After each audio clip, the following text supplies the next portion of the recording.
Hello दोस्तों, आज हम लेके आए हैं एसएससी सीजीएल की वो पोस्ट जिसकी सबसे ज़्यादा क्या होती है, प्रायोरिटी रहती है। क्योंकि आज के जिस समय में हम रह रहे हैं उसमें क्या होता है, मनी लॉन्ड्रिंग और आर्थिक रूप से चोरी बहुत ज़्यादा हो रही है, जिसमें टैक्स संबंधित होता है।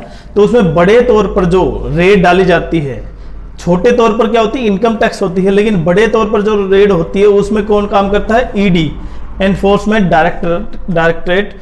और उसमें जो ऑफिसर लगते हैं वो क्या होते हैं, असिस्टेंट एनफोर्समेंट ऑफिसर।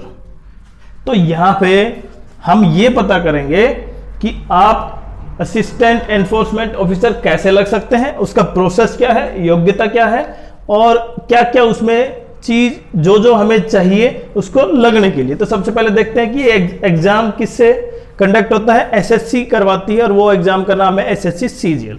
इसमें तीन क्या होते हैं, इसमें पहला होता है पहले प्री एसएससी प्री एग्जाम होता है, वो आपको पता है, वो क्वालिफाई करना होता है। उसके बाद मेंस होता है, मेंस के बेसिस पे क्या होता है भाई, इसकी मेरिट लिस्ट आउट होती है। तो आप ये सोचे 2023 में जो मेरिट लिस्ट गई थी वो एसएससी 2023 के लिए 338 मार्क्स थे ईडी के लिए। ईडी की वैकेंसी इतनी ज्यादा नहीं होती है और सबसे ज्यादा प्रायोरिटी लोग उसी को देते हैं, क्योंकि इसमें सबसे ज्यादा क्या होता है, ये दो तरह से काम करता है। एक तो ये डेस्क जॉब होती है, दूसरी फील्ड जॉब होती है।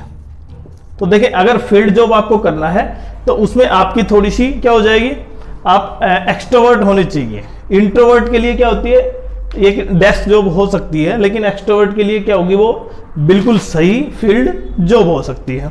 दूसरी, इसकी सैलरी कितनी है, लगभग इन हैंड 70,000। और ये ग्रुप बी की पोस्ट है, नॉन ग्रेजुएट पोस्ट, जिसमें ग्रेड पे कितना है भाई 4600। और बाकी एचआरए आप तीन कैटेगरी के पता कर सकते हैं, एक्स, वाई और Z. X city, Y city और जेड सिटी जो गवर्नमेंट ऑफ इंडिया के द्वारा निर्धारित है, उसके अनुसार एचआरए मिलता है। एलिजिबिलिटी क्या है, इसमें ग्रेजुएट होना चाहिए।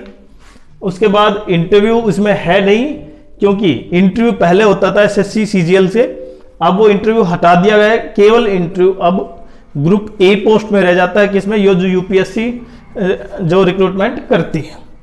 फिजिकल टेस्ट इसमें नहीं है, इंटरव्यू नहीं है। तो क्या बचा हमारे पास, अब ईडी न्यूज में क्यों रहती है। आप ईडी की पावर देखेंगे, समय समय पर ईडी न्यूज में आती है। जैसे अभी क्या है, जो Delhi CM Arvind Kejriwal liquid case में फंसे हुए हैं, या बाकी जो भी आप समय के साथ देखते हैं, ईडी अपना काम बहुत ज्यादा कर रही है। इसमें कारण क्या है, ईडी अंडर किसके काम करती है, मिनिस्ट्री ऑफ फाइनेंस के अंडर काम करती है, फाइनेंस मिनिस्ट्री के अंडर काम करती है। और किस बेसिस पे, एक होता है फीमा, एक होता है PMLA, prevention of money laundering act, और फीमा का मतलब फॉरेन एक्सचेंज मैनेजमेंट एक्ट। और इसके अलावा जो इकोनॉमिक क्राइम्स हैं, जो देश के अंदर जो इकोनॉमिक क्राइम्स होते हैं, उन सभी में शामिल कौन होती है, ईडी।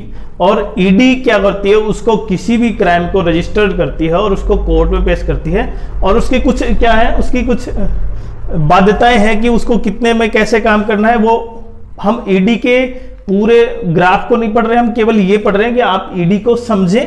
और 2023 में सबसे ज्यादा ट्रेंडिंग पोस्ट थी ईडी की, अब 2024 सीजीएल में उसकी फिर से ट्रेंडिंग पोस्ट होगी। और क्योंकि वो ट्रेंडिंग पोस्ट है, इसलिए उसकी कट ऑफ अब की बार ज्यादा जाएगी। लेकिन वैकेंसी ज्यादा है तो हो सकता है ओवरऑल वैकेंसी ज्यादा हो सकती है, लेकिन ईडी की वैकेंसी लगभग उतनी होती है हर साल। तो आप ये मान के चले, लगभग इतने मार्क्स आपको 2024 में भी चाहिए। 338 या 340 के आसपास मान सकते हैं हम, आपके इतने मार्क्स होने चाहिए। अब आप ये समझे, क्योंकि एसएससी सीजीएल के द्वारा जो ईडी की जो असिस्टेंट एनफोर्समेंट ऑफिसर की रिक्रूटमेंट की जाती है, उसकी ट्रेनिंग और उसका जो दोनों का डेस्क जॉब होने के बावजूद भी आप हमेशा पावर में रहते हैं। तो ये बहुत ही जबरदस्त और बहुत ही अच्छी पोस्ट, कम से कम 1000 लाइक करें, जिससे कि मैं मोटिवेट हो सकूं, जिससे कि ये इंफॉर्मेशन सभी तक पहुंच सके। तो अब हम देखते हैं कि इसमें दो टाइप के जो मेंस पेपर थे, प्री और मेंस, उसमें प्री कितना था, 200 मार्क्स का था, और मेंस कितना होता है, 390 मार्क्स का होता है। और इसके अनुसार क्या बनती है आपकी मेरिट लिस्ट बनती है।